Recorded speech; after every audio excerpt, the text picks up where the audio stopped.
Ora, aí estamos de novo, mais um episódio aqui do nosso Gen Talks. Este é o 5º episódio. Quem diria que nós íamos durar tanto tempo? Estou a brincar, claro que vamos durar. Estamos a planear isto muito bem, super bem planeado. Tivemos uma pausa para as férias. Fazer sentido, agora estamos de volta em força. E hoje vamos trazer um tema que eu sei que muitos dos nossos seguidores, tanto dos nossos canais de YouTube, como o pessoal que já nos segue aqui do podcast da Genesis, que eu sei que gostam, que é a nível de educação financeira, vamos dizer assim. Isto é um tema que nós, dentro da empresa, é muito querido para nós, é um tema que nós consideramos que é muito importante.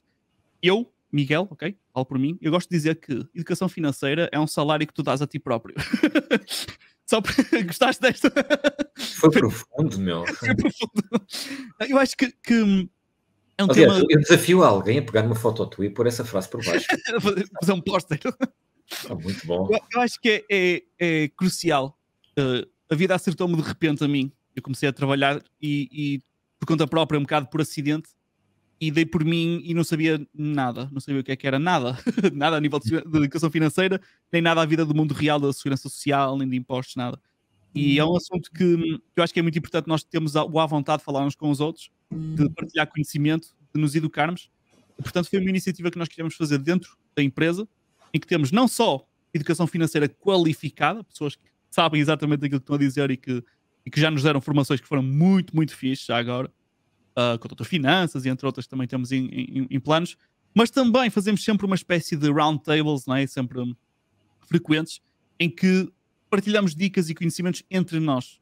E essas, posso dizer que são das minhas favoritas, porque eu adoro ouvir o feedback das pessoas, adoro ouvir as perguntas que as pessoas têm, e é espetacular, porque cada um com a sua experiência conta-nos uma história ou conta-nos algo que nós nunca tinha pensado nisso. E às vezes é assim, nós temos, quanto mais nos educamos e mais pensamento crítico tivermos, sabemos pegar nas experiências dos outros e trazê-las para nós da melhor forma. Portanto, qual é a ideia aqui hoje? Muito se fala agora acerca de uma recessão económica, toda esta instabilidade política que tem sido. Eu tenho um bocado de receio do que é que está para aí para vir. Muita gente tem também. Já passamos por tanto nos últimos anos e ainda vamos passar por mais. E este inverno promete ser difícil. Portanto, o que é que eu queria fazer? Queria tentar, numa conversa informal, calma, apolítica, vamos desconstruir aqui alguns dos temas e tentar ver o que é que se calhar tanto eu, Miguel e o Luís estamos a fazer para nos prepararmos aqui para este inverno difícil, como eu costumo dizer, Winter is coming, a referência a Game of Thrones, que é para os nerds só. Se calhar faça só a primeira pergunta e para o Luís, que ele sabe responder melhor a isto melhor que eu. Vamos ver. Não eleve a expectativa. Isto é sempre muito baixo. Eu queria primeiro só passar por uns conceitos básicos. Eu sei que muitos de vocês vão estar a ver/ouvir já sabem isto, mas acho que é bom ter uma baseline. Fala-se inflação. Eu assumo que aqui, que a vasta maioria das pessoas que cá estão, sabem o que é inflação, sabem que dinheiro vale menos. Eu lembro-me na escola, por 50 escudos, comprava um bolo, certo? E depois veio o euro e passou a ser 50 cêntimos o bolo. Pumba, inflação. 50 cêntimos não é a mesma coisa que 50 escudos. Não é não. E agora um bolo na escola é para aí 1 euro. Não sei. E agora prepara-te. E agora fala-se, de repente, em inflação bruta, rápida e agressiva, está tudo mais caro. Luís, consegues fazer breakdown o conceito de inflação? Muito rápido. Nem sequer vou tocar aqui nos temas todos, mas ainda bem que sei minimamente responder essa pergunta. Já estava a ficar com medo, não saber que estamos mal. Ok, pronto. Como toda a gente que provavelmente nos ouve aqui um bocadinho ou vê os nossos canais tem assim algumas noções, mas a inflação na realidade é a desvalorização do dinheiro em si. Portanto, o que é que eu consigo comprar com 5 euros? Agora, isto é uma ideia muito rudimentar, obviamente, da coisa, muito reduzida. Isto tem várias ramificações, podemos falar um bocadinho delas aos poucos durante este tempo.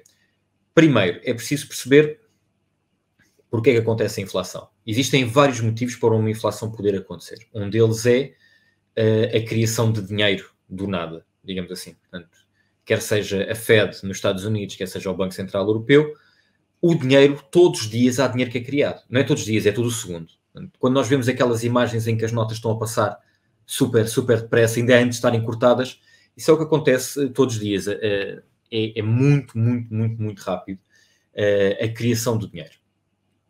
A questão é, Se a criação do dinheiro, por si só, o dinheiro valesse sempre o mesmo, então não havia problemas com dívidas, simplesmente íamos criando mais dinheiro e pagávamos as coisas. Os bancos, nenhum deles tinha dívidas, os países não tinham dívidas, estava tudo safo. Bom, a cena mais assustadora no meio da inflação é a forma como o dinheiro é criado. O dinheiro é criado tem de sempre por base um juro. Percebes? O que é que isto quer dizer? Vou-te dar um exemplo muito simples como é que o mundo financeiro funciona na grande maioria dos casos. Na grande maioria dos países, na grande maioria das moedas. Não em todas, mas na grande maioria. Imagina, eu agora chego a um banco e peço um crédito à habitação. E preciso, vamos supor, de 200 mil euros para comprar a minha casa. O banco não vai pegar em 200 mil euros que tem nos seus cofres e dar-nos. Não é esse o objetivo do banco, porque senão, quer dizer, havia sempre uma altura que o banco já não tinha dinheiro para emprestar. Então, eu peço dinheiro emprestado ao banco e o banco pede dinheiro emprestado ao Banco Central Europeu. O Banco Central Europeu o que vai fazer é imprimir dinheiro. Imprime dinheiro, vamos partir do pressuposto que o banco nem sequer pede esta dívida toda. Vamos supor que eu peço 200 mil euros ao banco e o banco pede 180 ou 190 mil euros, vamos supor. Existem países onde há uma percentagem fixa do quanto é que o banco tem que entrar dinheiro dele e noutros países nem tanto. E o Banco Central Europeu, vamos supor que emite 190 mil euros para eu receber 200. E o banco mete 10. Cenário.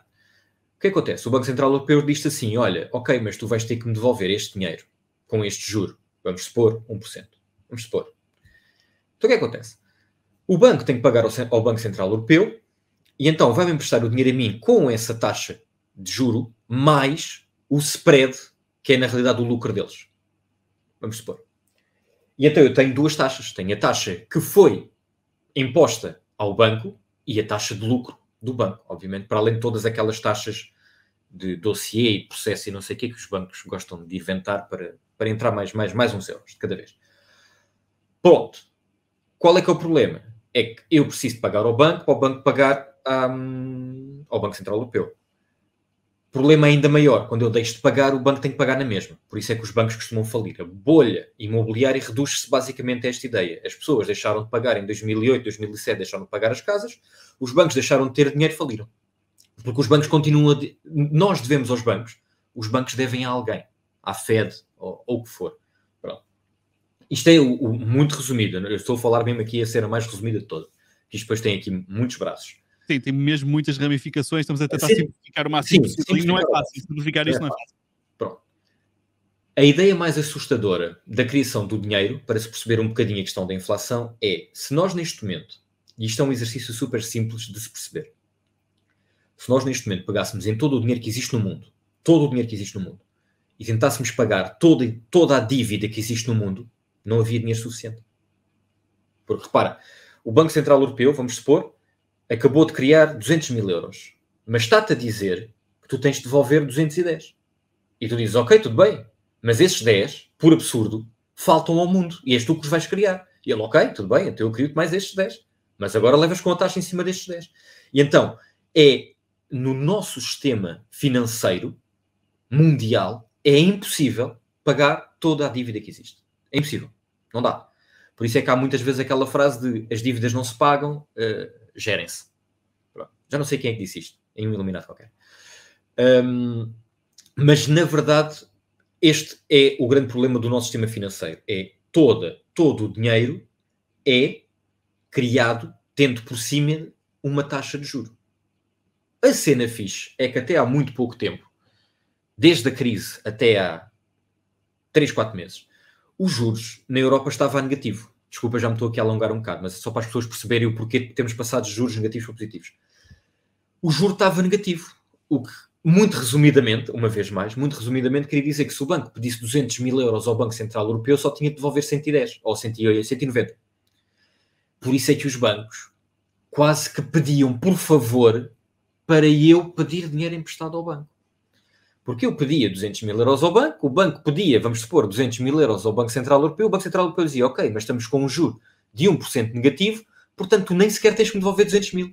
Só tens que devolver 195 mil, ou 198 mil, vamos supor, e a pessoa vai-te pagar 200 mil. Tu só me pagas 198 mil, portanto isto é dinheiro fácil. Né? É grátis. A outra pessoa fica com o risco todo, digamos assim, portanto a grande maioria do risco está do lado da pessoa que tem que pagar, o risco passa para o banco se o banco fizer uma má análise de risco, ou se acontecer alguma coisa à pessoa, se a pessoa não conseguir pagar. Mas lá está, por isso é que durante os últimos meses, e se tu reparares, agora isto parou, nos últimos anos e até há muito pouco tempo, tu estavas sempre a receber telefonemas de pessoas que pagam, dão cartões de crédito e não pagas nada, não há anuidade e descontos, havia cartões para todo lado e as pessoas ofereciam tudo. Os bancos queriam-te dar tudo. Agora já não é assim. Pronto. Então lá está. Com o Covid, nós para ajudar as pessoas, os governos, as empresas, o que for, não vamos entrar por aí, imprimiu-se muito dinheiro, a chamada bazuca. E então, quando se imprime muito, muito dinheiro, qualquer pessoa que perceba minimamente de economia percebe que mais cedo ou mais tarde a inflação vai disparar. E a inflação e os outros problemas todos que estão à volta da inflação só não dispararam mais cedo porque as pessoas, sempre que conseguiam sair de casa com o Covid, iam pagando, iam consumindo alguma coisa. E então a economia até continua a avançar. Felizmente, estamos numa era tecnológica onde tu nem precisas sair de casa para fazer a economia avançar. Chegas ali e compras uma cena na Amazon. E o dinheiro flui. Pronto. Mas estamos agora a chegar a uma fase em que, malta, nós realmente tivemos a imprimir muito dinheiro no último ano e meio. Por isto, o dinheiro tem que valer menos. Então, muito resumidamente, a inflação que nós estamos a ter agora é o resultado daquilo que foi feito para tentar combater o facto de muitas pessoas terem ficado sem emprego. Muitas empresas não conseguirem pagar empregos. Muitas pessoas não conseguirem pagar créditos e por aí fora. Imprimiu-se muito dinheiro para se ajudar. E uma vez mais, não vamos aqui entrar na discussão de para onde é que foi esse dinheiro, ou para onde é que está a ir esse dinheiro, e realmente quem é que estamos a ajudar, porque vai haver sempre coisas bem feitas e mal feitas, mas há um ponto que é factual, que é imprimir-se demasiado dinheiro, e então agora estamos a levar com uma grande inflação, e depois há outras coisas que nós podemos aqui falar, como por exemplo, muita da dívida dos países europeus estar em dólares, e o dólar, por comparação com o euro, ter valorizado de forma brutal, o que quer dizer que nós precisamos de mais euros para pagar a mesma dívida em dólares que tínhamos há um ano. Eu lembro-me, só para dar quando saiu o primeiro iPhone de todos, que eu não sei de qual a data, mas foi há muito tempo atrás, foi tipo em 2016, para aí, 2000, qualquer coisa assim do género. Estamos em que iPhone? 12, 13? Entramos no 13? 14? Pronto, então, se calhar há uns 14 ou 15 anos que saiu o primeiro iPhone, vamos supor, sim. Eu sou péssimo com datas, por isso não segui em primeiro, mas sei que foi quando saiu o primeiro iPhone, nesse Natal eu comprei o iPhone em Nova York. O iPhone custou-me 250, 200 e qualquer coisa, 250, 280, pá aí, 280 euros. E era $400. Estás a perceber? Eu senti que foi grátis aquilo, percebes? Cada vez que eu levantava dinheiro, mesmo pagando taxa que pagas, não é? Se faz para os Estados Unidos levantar dinheiro numa caixa multibanco, mesmo pagando uma taxa bruta, o dinheiro não parava de sair. E agora as coisas não são assim, agora é diferente. Não, agora equilibrou muito mesmo. Agora equilibrou, exatamente. Aqui uma coisa que é curiosa é, e aqui lá está, isto é uma para refrisar aqui, eu não sou expert financeiro, o Luís, apesar de não se auto-intitular. Também não sou expert. Leio, mas não sou expert. Isto é mesmo para ser interpretado como tal. São dois amigos de uma empresa aqui da Genesis a ter uma conversa sobre dinheiro para todos nós nos ajudarmos uns aos outros, ok? Só para dar esse contexto que acho que é importante. Mas aquilo que eu sinto neste momento é que por causa destas bazucas, não é? Por causa de tudo isto que tu explicaste até agora e muito bem, criou o que eu gosto de chamar, ou que já ouvi dizer, provavelmente, o calm before the storm. Que é aquele momento em que está tudo altamente, as pessoas estão a sair, eu não sei aí em Lisboa, eu estou em Braga, né? Mas pelo menos eu tento jantar fora aqui em Braga, que é uma cidade mais pacata do que Lisboa. Está tudo cheio. Não dá para jantar fora, pá, mas mesmo à semana. Tu vais à semana ao restaurante. Normal, não estou a dizer o restaurante, não estou a dizer na Taberna Belga, que eu sei que muita gente lembra-se de Braga, pensa na Taberna. Não estou a dizer sinceramente isso, não estou a dizer um restaurante qualquer. Está sempre tudo cheio, as pessoas estão a sair e a gastar. E como o dinheiro continua a circular, as coisas vão estando mais ou menos, né, bem, e ainda estamos a usufruir das bazucas. Mas eu acho que eu não quero incentivar a ninguém a deixar de gastar, porque queremos um problema, não é? Sim. Mas o que é que uma pessoa faz? Sabendo o que é que vem aí, não é? Nós agora estamos, se calhar, naquela fase fixe, em que o clima está assim ameno, não é? Podemos abrir uma janelinha e estamos bem, não é? Mas daqui a pouco chega o inverno, vai ficar frio e vamos ter que começar a ligar os aquecedores e não sei o que para nos aquecermos. Estamos com uma crise energética para além económica, temos uma crise energética por causa lá da Rússia, não sei o quê. Mas não vou entrar por aí, mas acho que é conhecimento comum, não é que temos um problema aí. Como é que, não sei se já foste ver, mas não sei como é que funciona na tua casa, na minha também não funciona assim, mas pellets duplicou de preço, ou duplicou de preço no mínimo. Tem pessoas na família que compravam sacos de pellets a 3 euros e agora estão a pagar 10. E não há. E não há. Que é outra Não coisa, há. exatamente. Não há. E não há porque os produtores portugueses vendem melhor e mais caro lá para fora, para países escandinavos, para a Alemanha, para a França, que neste momento querem realmente deixar o gás e deixar a eletricidade ir para uma fonte de aquecimento que, em teoria, pode ser um bocadinho mais estável a nível de preço, mas depois na realidade não é. A questão é que para eles, venderes uma cena a 10 euros para a Finlândia, para eles não é nada. 10 euros para nós qualquer coisa, para eles não é nada. E então tens os produtores de pellets em Portugal a vender à bruta lá para fora. É mesmo curioso. E sendo que vem aí um inverno, vai estar frio, como sempre, não é? E está a ficar caríssima a eletricidade, as pellets, não sei o quê, as coisas vai ser, só por aí já temos um grande fator para ser difícil. A nível de combustíveis também já está caro. Pode ficar mais, mas já está. E depois temos também muitas empresas de tecnologia conhecidas a fazer layoffs. É curioso, são as primeiras a ir, não é? Quando começa a tremer um bocadinho, tudo que é empresas que estão muito a sustentar-se, se calhar mais em expectativa, não é? Do que em especulação, do que em produto, não é? Essas aí são as primeiras a tremer. Mas pergunto-me quão difícil pode ficar, ou será que poderemos começar a ver uma taxa de desemprego maior? Neste momento temos muita oferta de trabalho, mas é para trabalho se calhar não tão qualificado. Estou a falar de layoffs mais qualificados. E depois, pensando em toda esta incerteza, temos o que já estabelecemos como baseline de inflação. Ela existe, quer tu queiras, quer não é um mito, ela existe e ela está. Podemos ficar aqui 7 horas a discutir o porquê da inflação, como, para onde é que vai, para onde é que fica. Isso dá para ter essa discussão, mas o facto é que existe. E aumentou, tudo está mais caro porque o dinheiro vale menos. A perspectiva é igual. Mas então, ok, vem em tempos difíceis. Vou se calhar, por medo, vou gastar menos. Mas se gastar menos, tenho mais dinheiro líquido. Tenho mais dinheiro líquido, ou seja, tenho o dinheiro na conta à ordem, vamos imaginar, mas o dinheiro vale menos. E agora? E agora? Bem, tecnicamente, podemos afirmar que é nestas alturas em que também o mercado de baixa, mas vamos supor no caso de investimentos, vou aproveitar, vou ter pouco dinheiro líquido e invisto. Mas ao mesmo tempo estamos numa época de incerteza. E agora? Sim, e o mercado vai continuar aqui durante mais uns tempos. A guerra só veio acelerar um bocadinho o mercado. E há uma coisa que, quem não esteja muito atento ao mercado, é importante saber uma coisa. Os mercados antecipam em alguns meses a realidade.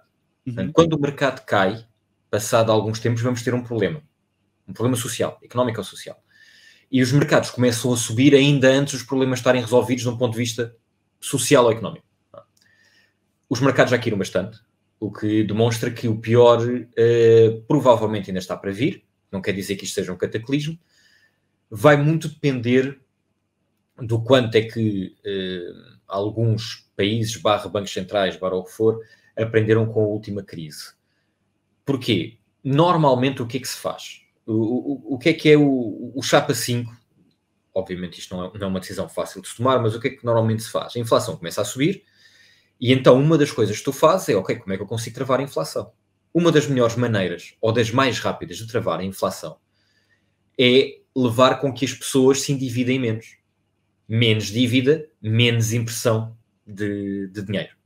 Então o que é que eu faço? Eu vou subir os juros para as pessoas terem menos tendência de se endividarem. Uma vez mais, eu estou a reduzir isto aqui a um cenário. Existem N fatores sim. para disparar a inflação. Está relacionado com esta situação, é mais fácil de perceber. O cenário é, se neste momento eu tiver juros a 0, vamos supor, eu se calhar meto-me numa casa nova, ou num carro, ou numa viagem.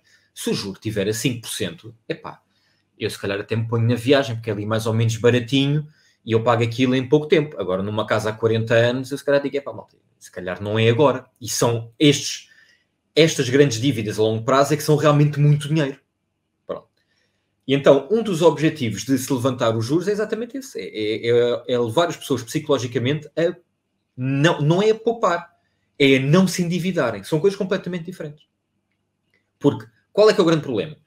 É que nós queremos, de um ponto de vista financeiro, que as pessoas continuem a consumir. Porque quando as pessoas param de consumir é quando a crise realmente bate. Porque, ok, nós temos agora uma grande inflação, mas olha, por exemplo, os Estados Unidos. Os Estados Unidos está com uma inflação super grande, tal como se esperava. Estou a dizer isto no meu canal há mais ou menos um ano. Em setembro do ano passado comecei a dizer, malta, vamos ter aqui uma inflação brutal em 2022. Era só olhar para os números. Só que, por exemplo, os Estados Unidos teve este ano um dos valores, ou o valor mais baixo de sempre, de desemprego.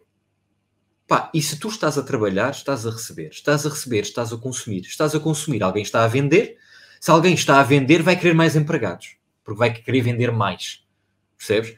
E então depois, os desempregados passam a estar empregados, então há aqui este efeito bola neve que eu estou a dizer, né? Pronto, a economia tem que estar a mexer, se as pessoas pararem de consumir, temos um problema. O problema é tu endividares-te e não estares a consumir. A malta quer que tu continues a consumir, a malta quer que tu continues a ir ao restaurante. O que o pessoal do euro e do dólar não querem é que tu estejas aqui a pedir mundos e fundos aos bancos que depois não consegues pagar. Depois o banco não consegue pagar e de repente temos grandes buracos. Portanto, tu não consegues pagar uma casa, mas consegues pagar um jantar fora. Vamos supor. Pronto. Agora, o que é que tu podes fazer? O que é que acontece sempre? Ou grande maioria das vezes? As pessoas começam a ouvir que isto está a correr mal, começam as notícias e não sei o quê, e tu de repente dizes, se calhar vou poupar aqui um bocadinho mais de dinheiro. Depois começas a ouvir que aquela empresa despediu umas pessoas. Vou poupar um bocadinho mais, não sei como é que está a empresa onde eu trabalho. E então começas a poupar e o dinheiro... se toda a gente poupar, vamos supor, 5 ou 10% a mais do que aquilo que poupava, diz assim, 5 ou 10% não é nada. Ok, toda a gente poupar 5 ou 10%, é 5 ou 10% da economia que fica completamente parada no banco. É. E neste momento a desvalorizar. Não só por causa da inflação, mas também desvaloriza porque o dólar está a valorizar por comparação com o euro. Portanto, há muita coisa que tu vais querer comprar e que é paga em euros, nós é que nem temos essa percepção, mas se eu comprar qualquer coisa na Amazon dos Estados Unidos, vamos supor, aquilo tem que haver uma conversão e logo eu tenho que pagar mais. Pronto. Portanto, a ideia é as pessoas não pararem de consumir, o que é muito complicado, porque os mercados são muito psicológicos. E a malta às vezes acha que isto é só análise técnica. E não é. Isso é o que eu queria chegar. Imagina, por um lado, imagina que pões vendas nos olhos a toda a gente e ninguém sabe o que é que está a acontecer. Ninguém dá por ela que estamos a pagar um bocadinho mais pelas coisas. Sobra um bocadinho menos ao final do mês, ou não sobra nada, mas ok. Não sei porque aconteceu. Imagina que isso acontece e durante 2 anos a vida continua. Se calhar, desde que as pessoas não se tivessem, lá está, a endividar, era assim que a economia mais rápido recuperava. Eles continuavam a andar, continuavam com os hábitos de consumo, continuou tudo igual. À partida, esperamos nós, ninguém é despedido e não tem fundo de emergência, não tem nada para se segurar, não é? À partida, isto é imaginando, mas eu já lá vou. A economia muito mais rápido estabiliza porque o dinheiro continua a circular, continua-se a criar emprego, continua-se a criar procura. Por isso é que os Estados Unidos recupera sempre muito mais depressa. Eles são muito mais dinâmicos a criar oportunidade de emprego e necessidade de compra. Exatamente. Então eles afundam, mas depois quando o resto do mundo ainda está a afundar, já eles estão a voltar para cima. Então, o que é curioso? E porquê é que eu referi este exemplo das pessoas que vão jantar fora, etc? Porque a pessoa mais medronha em mim, a pessoa mais sensata e que se calhar já passou por algumas coisas difíceis que me fez ficar mais atento, vejo as coisas a cortar, as coisas a ficar mais caras, vejo layoffs a acontecer, etc. E a pessoa paranoica em mim vê fogo. Eu até estou fixe na vida e faz-me confusão saber que em Portugal deve-se tão pouco, temos uma porcentagem tão alta de salários mínimos e, no entanto, os restaurantes que estão caríssimos já agora estão todos cheios sempre. E o que é que me faz confusão? Em Portugal, especificamente, temos uma média de 5 créditos por pessoa, que eu, quando eu vi isso, nem quis acreditar. Eu fui logo procurar ver se não era um erro. Eu achei, não, este jornal enganou-se. Deve estar mal. E fui procurar e não era um erro. Ou seja, nós somos experts em pedir créditos. Se calhar, isto, lá está, quero a tua opinião sobre isto. Em Portugal, se as pessoas tiverem um fundo de emergência, isto é uma estatística que eu gostava de aprimorar. Se alguém que está a ouvir souber esta estatística, eu gostava de saber. Eu sei que nos Estados Unidos, e alguém fez uma estatística mais a nível global, essa é super shady, mas nos Estados Unidos, vamos pegar isso como referência, a maioria das pessoas não tem sequer $1000 de lado, o que é assustador. Eu não sei qual é essa percentagem a nível europeu, por exemplo, ou em Portugal. Eu gostava de saber em Portugal e a nível europeu deve ser uma coisa gira de saber, mas aquilo que, vamos imaginar, se as pessoas tiverem um fundo de emergência, vamos dizer, de 6 meses de salário, 6 meses, não se puserem em créditos nesta fase e continuarem a ir ao restaurante e a comer e a fazer a vida, se calhar seria a melhor solução para esta economia. Só isso já poderia ser suficiente. O que é que tu achas? Epá, sim, eu acredito que muita gente em Portugal não consiga ter, se calhar, os 6 ou os 12 meses de salário, vamos supor, postos de parte para um fundo de emergência. É complicado. O custo de vida está muito alto e muita gente está a ganhar o salário mínimo ou perto disso. Pá, e já não sobra nada. Portanto, Um dos grandes problemas de Portugal, deixa-me fugir só aqui um bocadinho à tua pergunta, só para dar aqui a minha visão em relação ao custo de vida.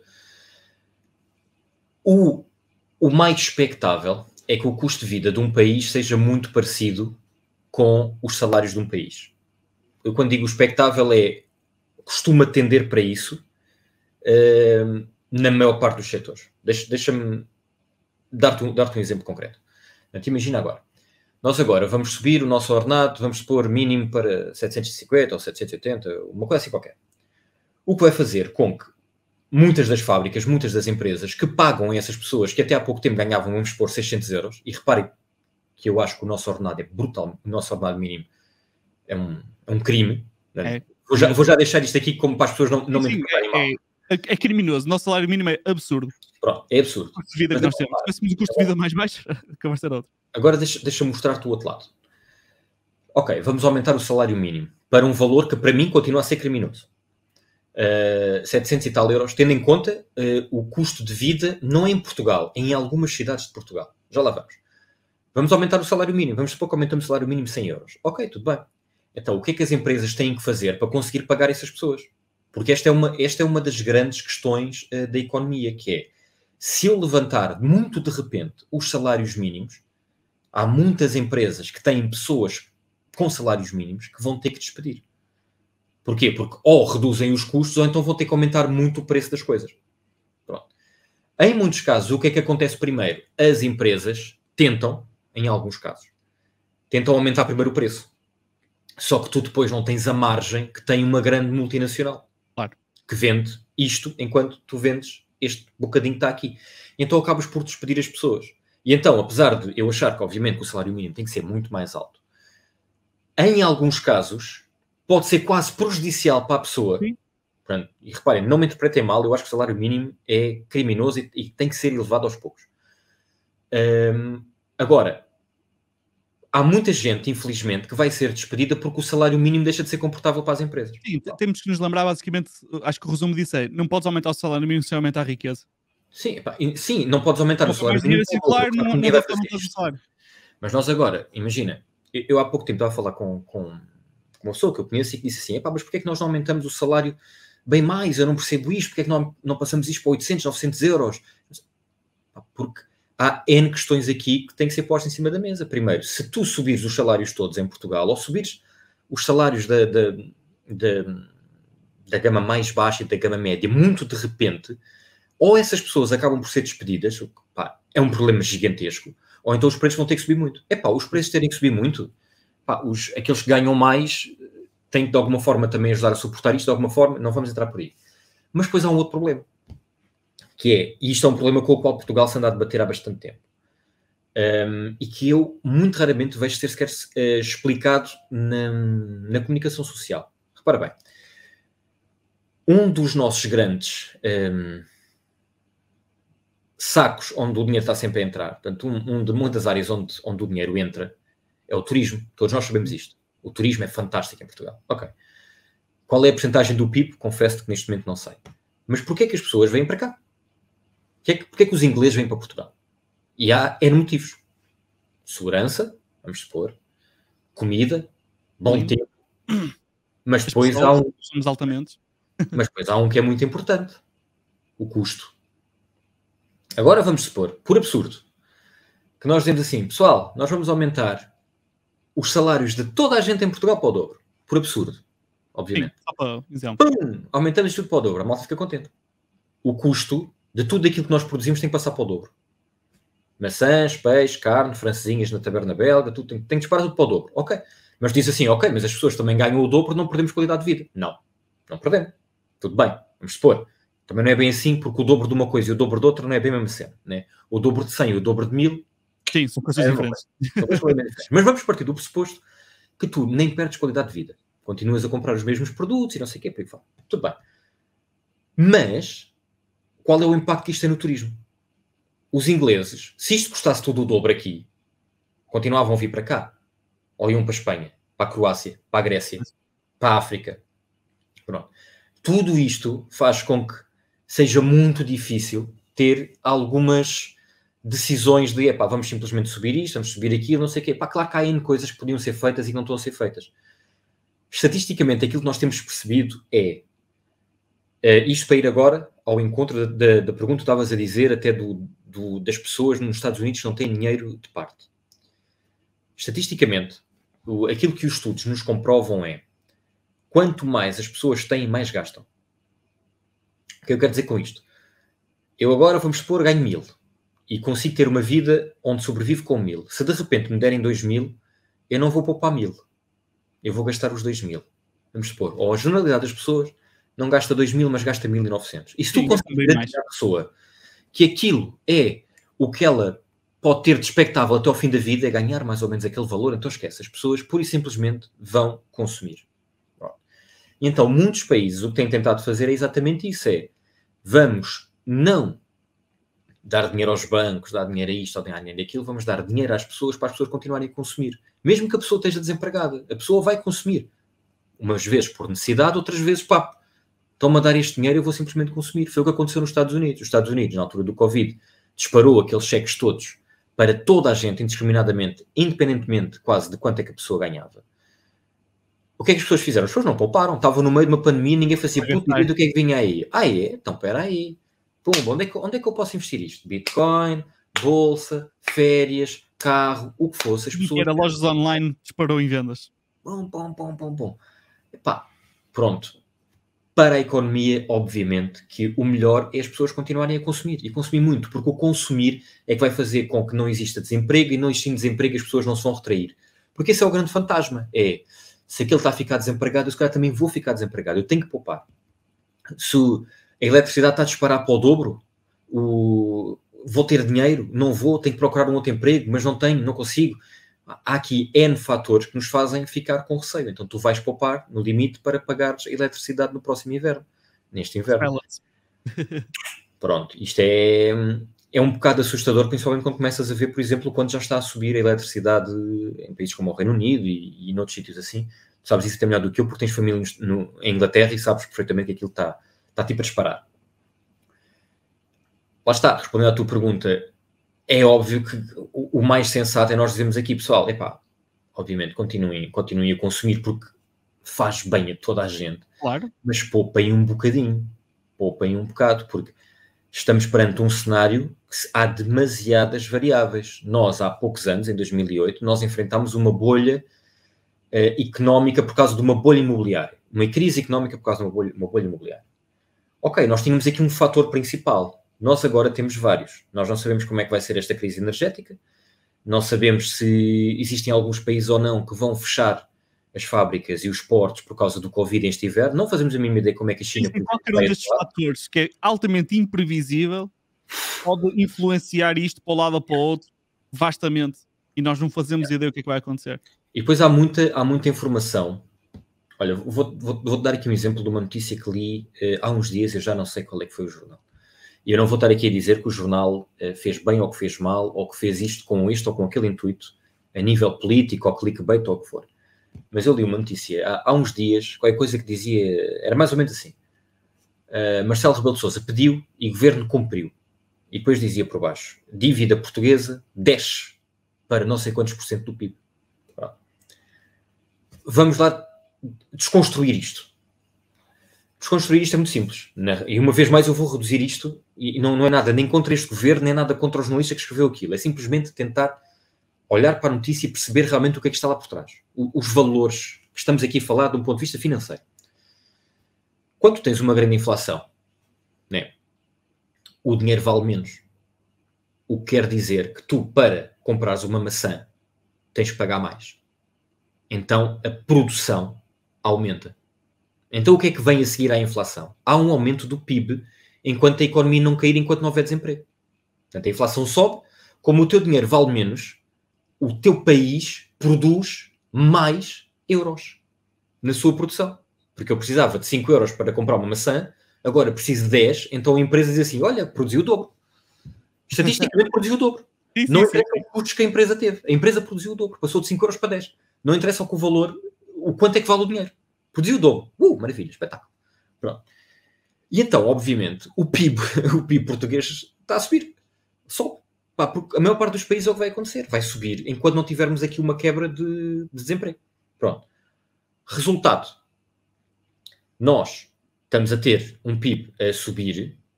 Se estamos a dever a mesma quantidade de euros, mas agora até estamos a produzir mais, apesar do dinheiro dever menos, nós estamos a dever menos percentagem do PIB.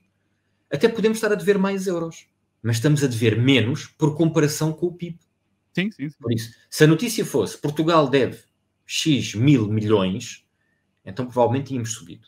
Mas como fizeram a comparação com o PIB, que é normal que se faça isto, é normal, então, olha, até dá aquela ideia de, olha, estás a ver, até poupámos na dívida, até estamos a melhorar.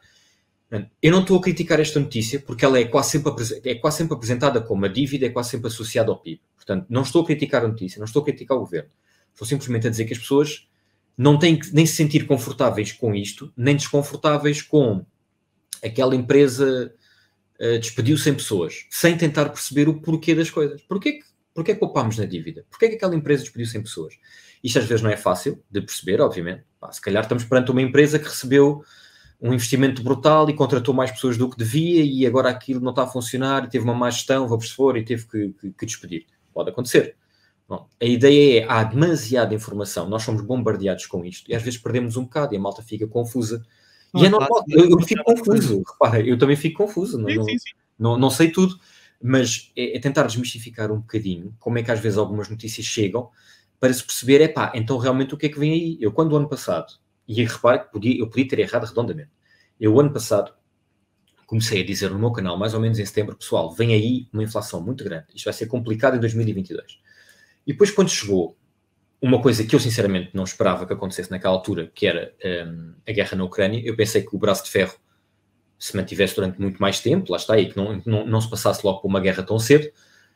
Eu faço um vídeo, lembro-me bem disto, faço um vídeo e digo, pessoal, lá para outubro, novembro, nós estamos com 10% de inflação, devido a estes problemas todos.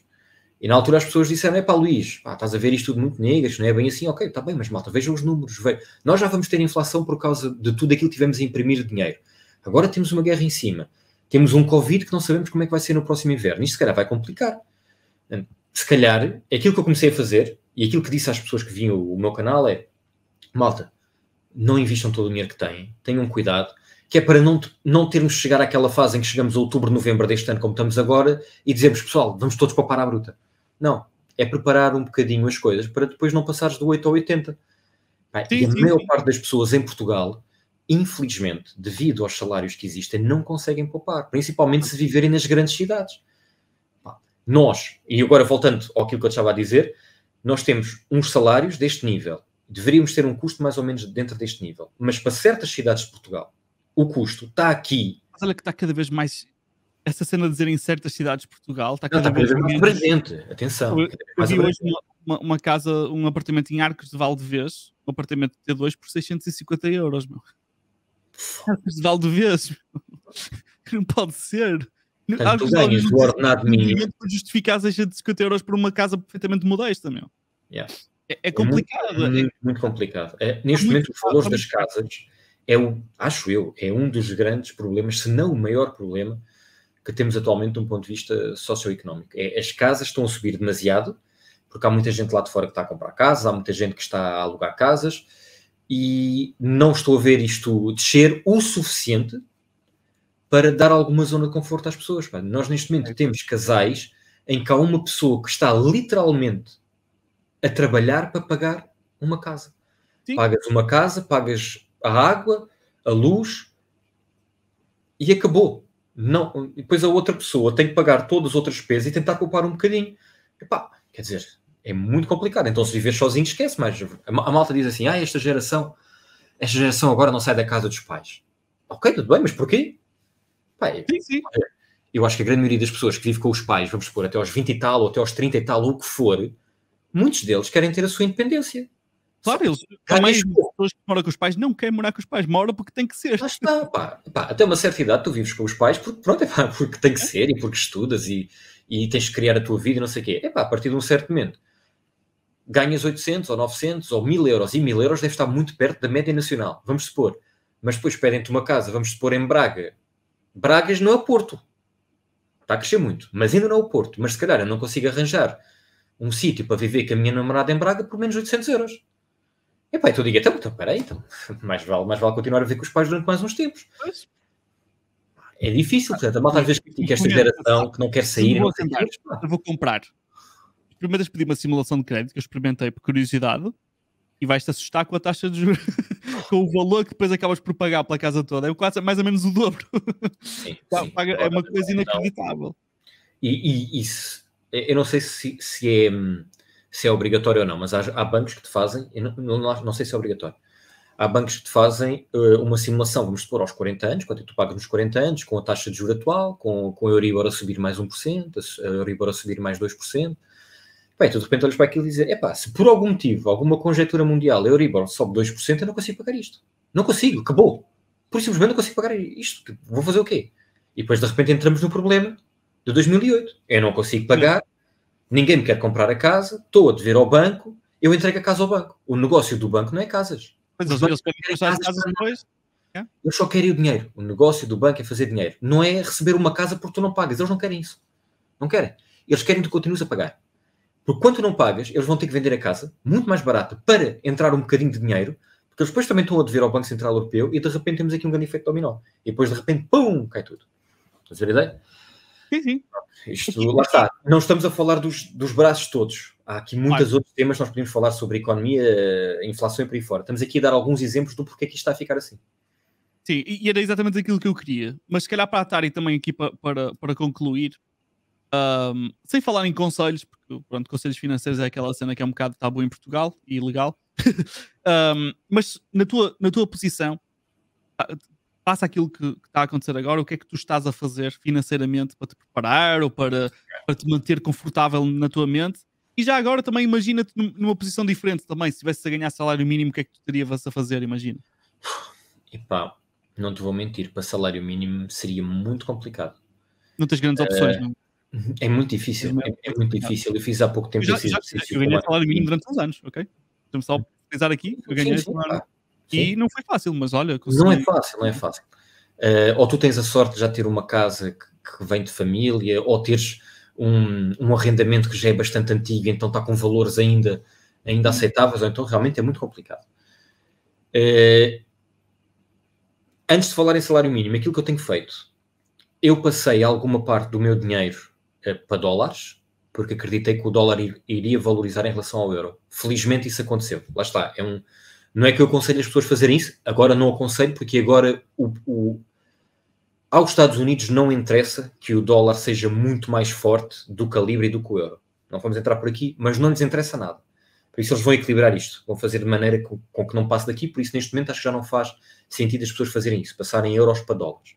Fazia há um ano, fazia há 6 meses, eu fiz isso, felizmente correu minimamente bem nesse aspecto.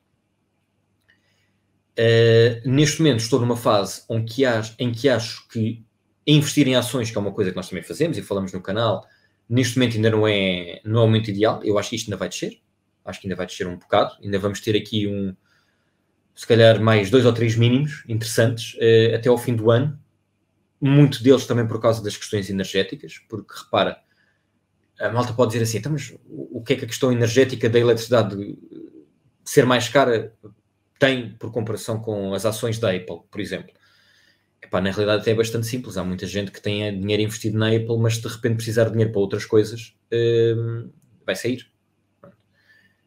Uma das perguntas que me fazem muitas vezes é: Luís, porquê é que tu andaste aqui a dizer que se a taxa de juros subisse, os mercados iam descer? Porquê? Eu mudei a minha vida só porque a taxa de juros na Europa subiu 1%. Na realidade não mudei assim muito a minha vida. Mas os mercados, de repente, reagiram bastante a isso. E porquê? Bem, primeiro porque para muitos investidores passa a ser mais lucrativo pagar certas dívidas que têm do que terem o dinheiro investido. Porque a ideia é, ok, eu estou a pagar um empréstimo a 2%, mas supostamente o SP500 sobe, vamos supor, 10% ao ano. Mas se de repente isto passar 2% para 5%, vamos supor, ou para 4% ou para 5%, aquilo que eu estou a dever, aquilo que eu estou a pagar, então o que é que vai acontecer? Há muita gente que vai tirar o dinheiro do SP500, vamos supor, para ir pagar o que está a dever, para dever menos, para pagar menos em juros. Então toda a gente vai fazer isto, então o mercado acaba por cair. Então eu vou tentar antecipar o mercado, vou também eu vender para pagar os meus empréstimos, para pagar menos de juros. Então de repente tens um efeito dominó, em que se calhar na realidade nem sequer era necessário à grande maioria das pessoas retirar o dinheiro para ir pagar a dívida, mas apercebem-se que é uma oportunidade de negócio. E estes gajos que olham para as oportunidades de negócio é que na realidade movimentam os mercados. Não sou eu e tu. Claro. O que movimenta os mercados são os outros. Estás a ver? Pronto. Aqueles que realmente têm muito dinheiro. Pronto. E, voltando, eu retirei algum dinheiro que tinha investido, deixei-o preparado em dólares para o momento certo, mas, felizmente, eu não recebo o ordenado mínimo. Agora, tentar ajudar pessoas com ordenado mínimo é complicado. Epá, há N coisas que tu podes tentar fazer, mas depende muito de cada pessoa. Pá. Há certas despesas que tu não consegues cortar. Há comida que tens de comprar e vais comer comida mais barata. Ok. Vais tentar fazer comida mais vezes em casa e não ir tantas vezes fora. Tudo bem. Vais passar a ir transportes em vez de ir de carro. Tudo bem. Qual é o impacto que isso tem na tua vida? Epá, consegues poupar um bocado, mas chega. Chega para aquilo que está a subir o custo de vida ser mais ou menos equivalente àquilo que eu estou aqui a poupar. É muito difícil quando realmente tu tens ordenados mais baixos. E eu acredito plenamente... Eu agora quero só deixar uma dica muito rápida. Recentemente, acho que tu já viste isto, mas recentemente na revista Sábado... Na Sábado, sim. Eu tenho aqui à minha frente só para vos dizer qual é. A edição número 960. É de há 2 semanas para aí, acho eu. Mas que é da semana de 22 a 28 de setembro. Ok, pronto, sim. E vocês encontram isto online, se quiserem, e de outras formas também, de certeza, que diz 50, que tem mais à frente, dentro da revista, tem 50 medidas para poupar a partir de agora. E está muito, muito bem conseguido isto. Está muito interessante. Tem muitas coisas. Há coisas que não são execuíveis, que obviamente as 50... Não há ninguém que consiga executar essas 50, obviamente, mas é um artigo muito interessante. E tem aqui coisas que mesmo uma malta que tiver mais apertada, que se calhar pensa que não tem margem porque tudo o que entra sai, descobre a partir daqui que há coisas que podes fazer para tornar a tua vida um bocadinho mais fácil nesta época. Eu gostei muito disto, lá está, nenhum de nós aqui é patrocinado pela Sábado. Eu simplesmente gostei muito e estou a partilhar, ok? Isto aqui teve aqui muita gente que contribuiu para esta lista, gente que sabe o que está a dizer, e portanto é uma coisa que eu recomendo, que eu gostei muito desta lista. Mas sim, uma das coisas que eu acho que é mais importante. Mas tem aqui coisas que eu não pensaria. Sim.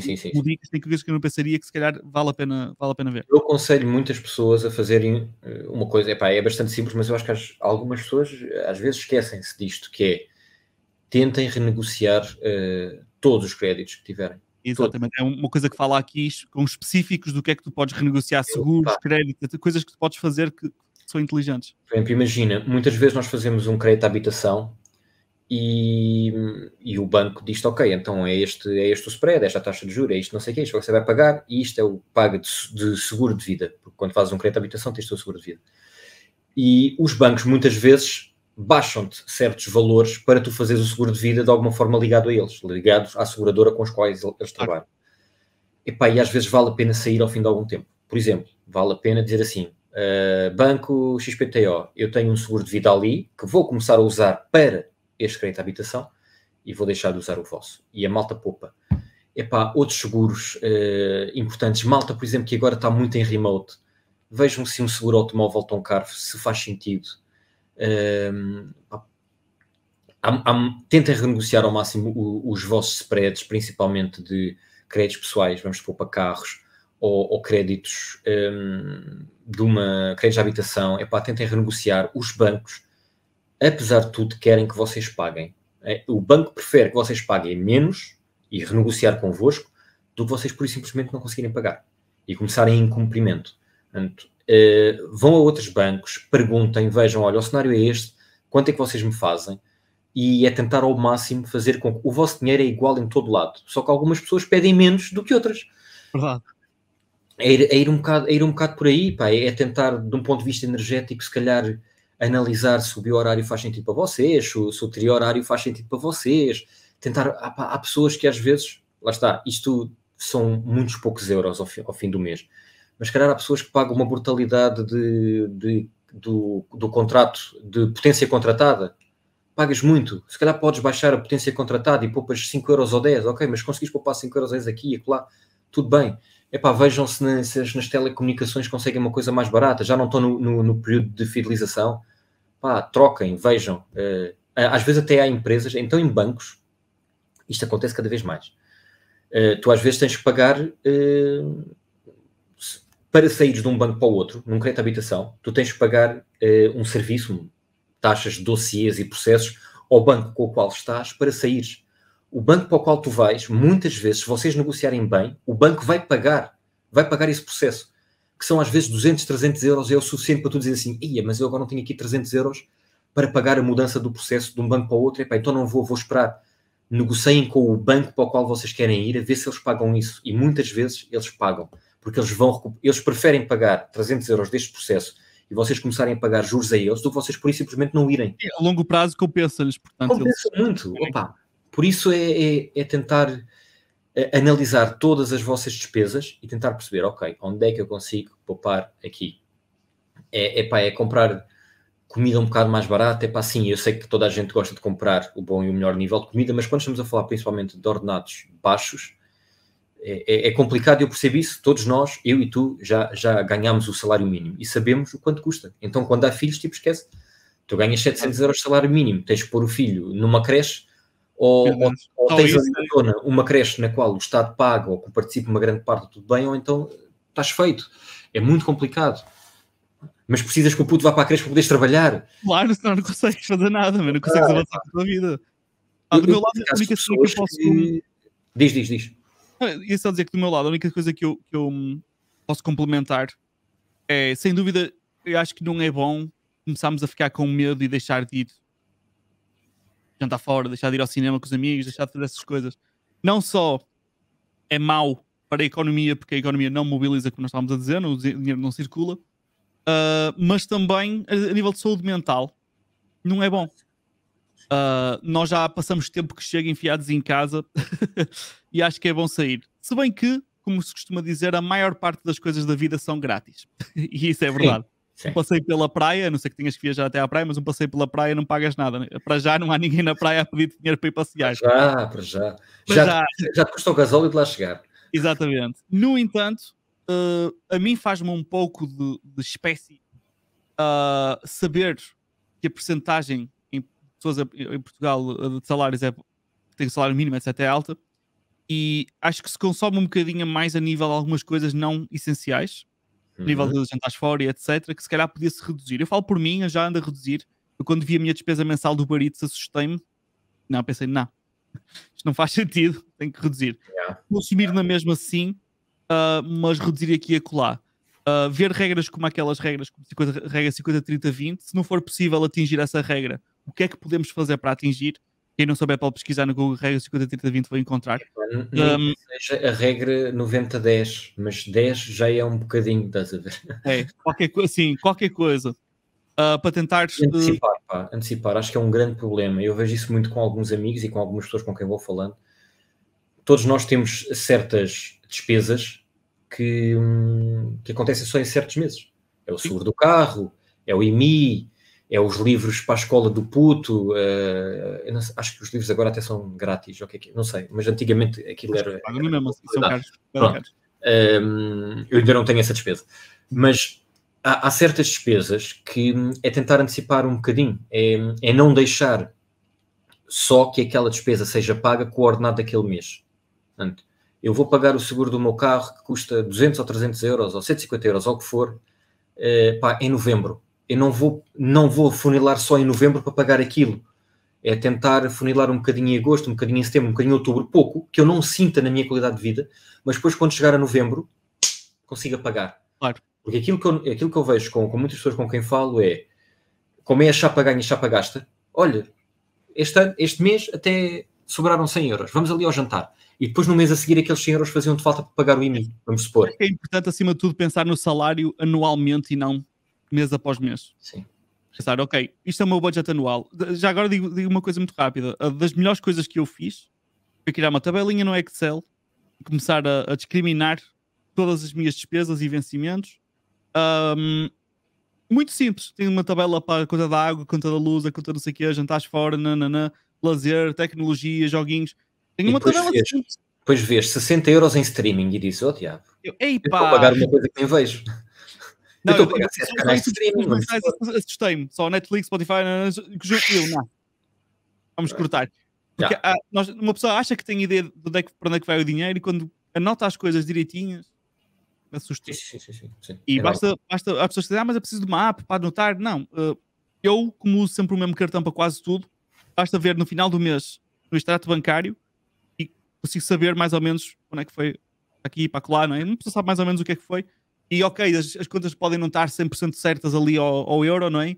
Mas dá para ter uma ideia bastante boa e deu para ter noção de muita coisa que tinha que cortar ou coisas que se calhar achava que era um problema e não era. Uma das coisas que eu cortei, fica a dica, é café. Café, cápsulazinhas, façam as contas, vocês vão ver quanto gastam.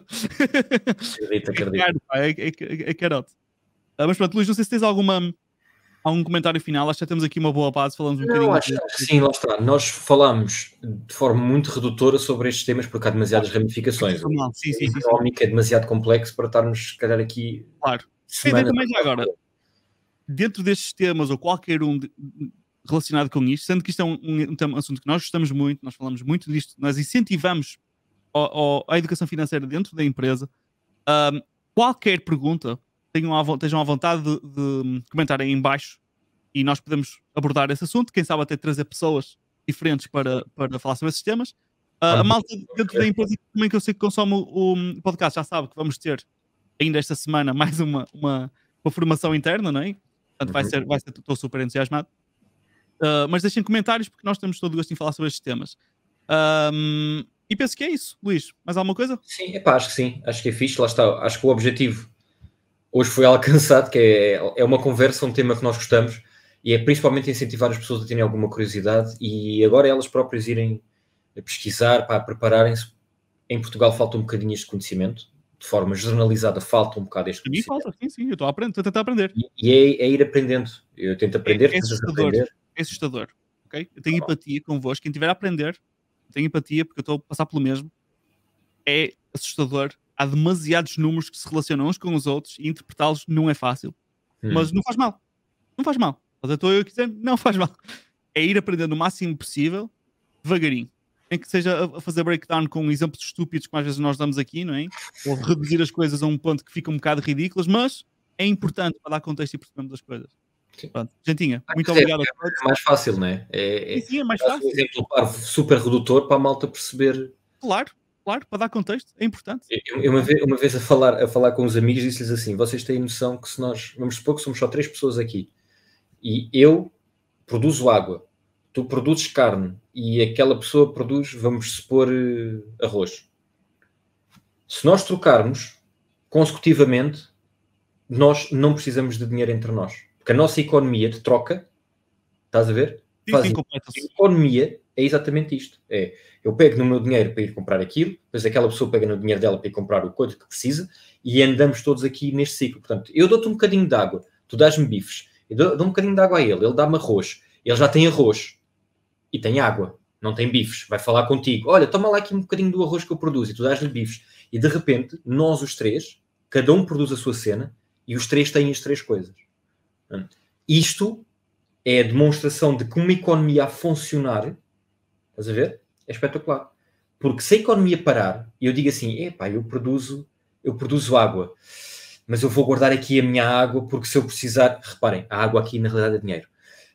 Eu vou poupar aqui a minha água porque se eu precisar de água lá mais à frente, tenho. Estás a ver? E então, de repente, eu não tenho as outras coisas. Tu também não os consegues vender, o que tu produziste, e de repente está tudo parado. Pronto, isto é uma forma super redutora de explicar como é que... Está um ótimo exemplo. Depois eu não tenho arroz, tu não tens carne, ninguém tem nada, passamos todos mal. Agora troca o arroz troca o arroz, a carne e a água por dinheiro. Estás a ver? Eu poupo o meu dinheiro e então não vou comprar uma coisa que tu produzes. E tu não tens a coisa que precisas, mas também não estás a vender, porque também não entra dinheiro. E isto fica simplesmente congelado. É isto, muito resumidamente, de forma parva. É um ótimo exemplo. Lá está, um exemplo que é supostamente redutor, mas explica muito É bem. super redutor, sim, obviamente. Para dar um exemplo. Está ótimo. Gentinha, obrigado a todos. Haverá mais podcasts, eu não sei dizer exatamente a data, porque nós ainda estamos a agendar. À medida que também alinhamos, eles ficam mais fixozinhos. Tem 4 podcasts para trás para ver, muito interessantes. Podem espreitar. Muito obrigado a todos e vemos no próximo. Pessoal, grande abraço. Portem-se bem.